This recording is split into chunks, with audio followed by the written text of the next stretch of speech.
la carrera de gestión ambiental en UADE. Inti, gracias por estar con nosotros esta mañana. No, por favor, un placer, gracias por contactarme. Desde tu mirada, ¿qué estamos viendo? ¿Qué es lo que ha pasado aquí?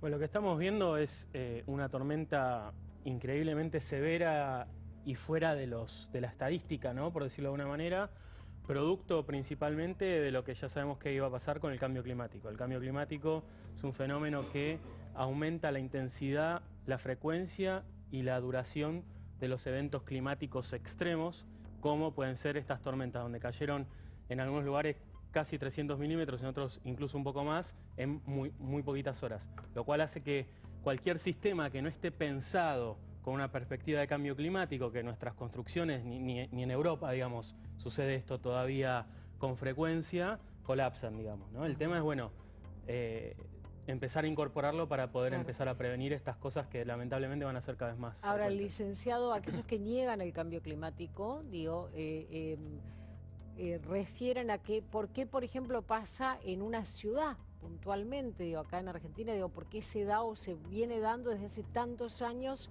en Bahía Blanca? Bueno, está buenísimo lo que me preguntás porque de alguna manera hay que pensar, hay un fenómeno que lo causa, pero también está la situación que la recibe, ¿no? Y ahí es donde entra la situación particular de Bahía Blanca en este caso.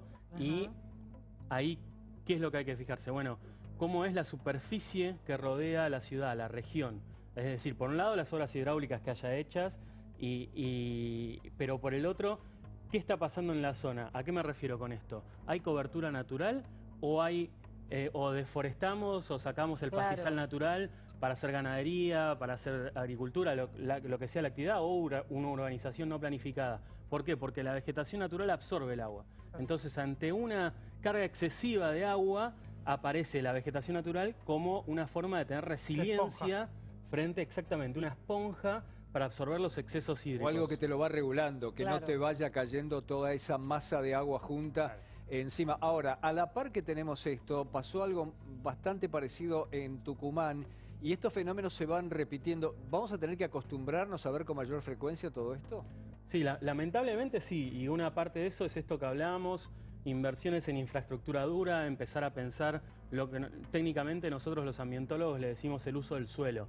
¿Para qué se usa el suelo? ¿Qué es esto que si era ganadería, agricultura? Si dejamos pastizal natural, por ahí esto no significa que hay que dejar todo pastizal natural y que ya no se pueda hacer nada. Claro. Es que hay que empezar a hacer cuentas de, bueno, cuántos milímetros pueden ser las próximas lluvias. Bueno, necesitamos tantos milímetros de absorción y eso es una superficie determinada en lugares específicos. Y eso se puede calcular, digo, hay herramientas, se cuenta con herramientas como para poder proyectarlo. Exactamente, es lo que nosotros estudiamos en la carrera, digamos, estamos 4 o 5 años estudiando cómo hacer esas cuentas, cómo hacer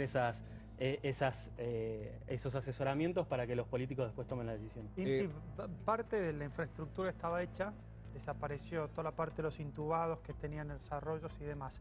¿Se tiene que volver a hacer lo mismo o, teniendo en cuenta lo que pasó, tienen que hacer una infraestructura hidráulica aún más grande de la que ya tenía, que les permitió, por ejemplo, no tener inundaciones tan grandes como las que habían tenido? ¿Más grande o distinta eventualmente? O distinta, claro. Sí, mira, lamentablemente la respuesta es sí, necesitamos tanto lo que yo te digo de empezar a controlar el uso del suelo y a planificarlo como obras hidráulicas. Igual déjame que te agregue algo, esto se puede ver muy bien en las zonas donde hay huracanes. ¿Vieron que a veces el mismo huracán aparece en un país y tiene miles de muertos y el mismo huracán a horas de diferencia aparece en otro país y no hay ningún muerto? Bueno, eso porque la población, un poco por infraestructura, pero otra parte lo que nosotros llamamos opciones blandas de infraestructura, es decir, que la población sepa qué hacer, que tengamos las alertas necesarias para poder actuar en consecuencia, pero eso tenemos que entenderlo. A mí no me gusta ir a decir no lo teníamos, ir a buscar responsables para hacer, digamos, leña del árbol caído, sino entender que nosotros por ahí éramos un país donde no había catástrofes naturales o había muy pocas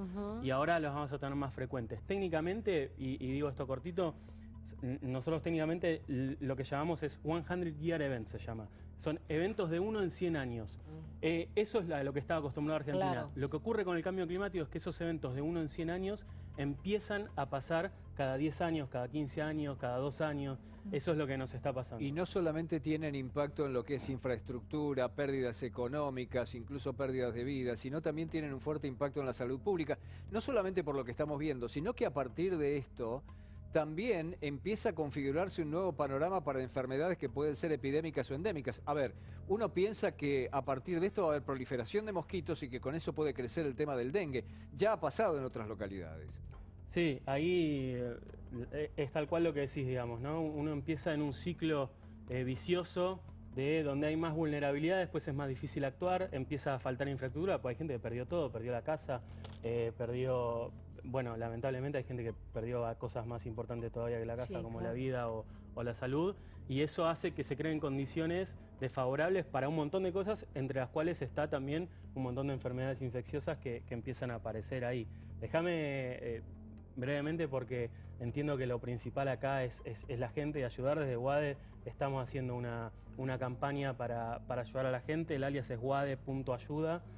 Así que bueno, si obviamente hay muchos canales para colaborar, pero aquellos que prefieran o que no sepan a dónde ir, estamos tratando de dar una mano en esta situación que es crítica. Lo básico, lo más importante ahora es, por ejemplo, la lavandina. ¿Hay algún otro producto que la gente necesite? O decís, con esto puede empezar a limpiar en su casa de gérmenes y de todo lo que puede llegar a generar una situación así? Sí, yo creo que lo principal es como estaban hablando justo cuando llegué, las cuestiones sanitarias urgentes. Digo, heridas, eso hay que darle prioridad full. Probablemente haya que aumentar la distribución de desinfectantes para toda esta situación.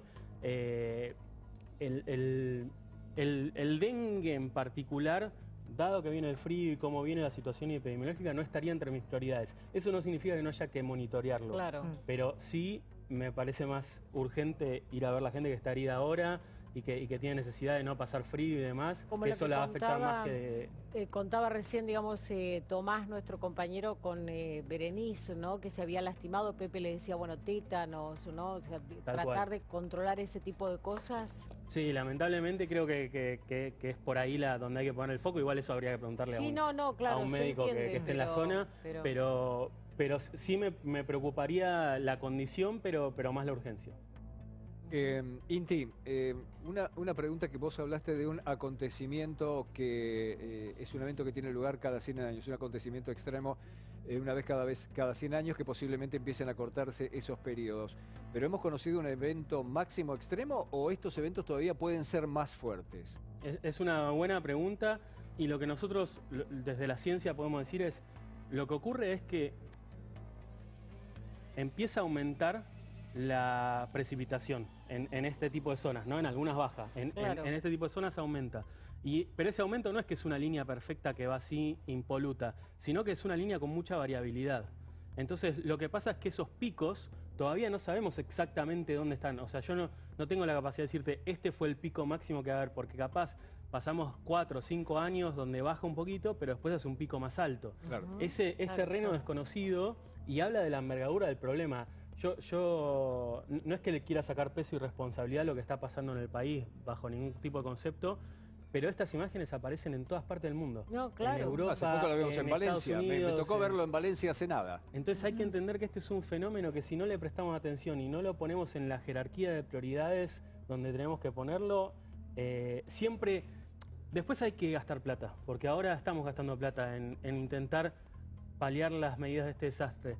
El tema es que siempre terminás gastando más plata cuando llegás tarde. Claro. Inti, quiero agradecer muchísimo tu tiempo y este contacto, por haber venido aquí a nuestros estudios. No, por favor, muchas gracias a ustedes y encantado de estar aquí. Inti Bonomo, hablábamos del viento que estaba creciendo, del frío que se estaba sintiendo allí en Bahía Blanca. Queremos saber qué va a pasar con el tiempo, Emiliano.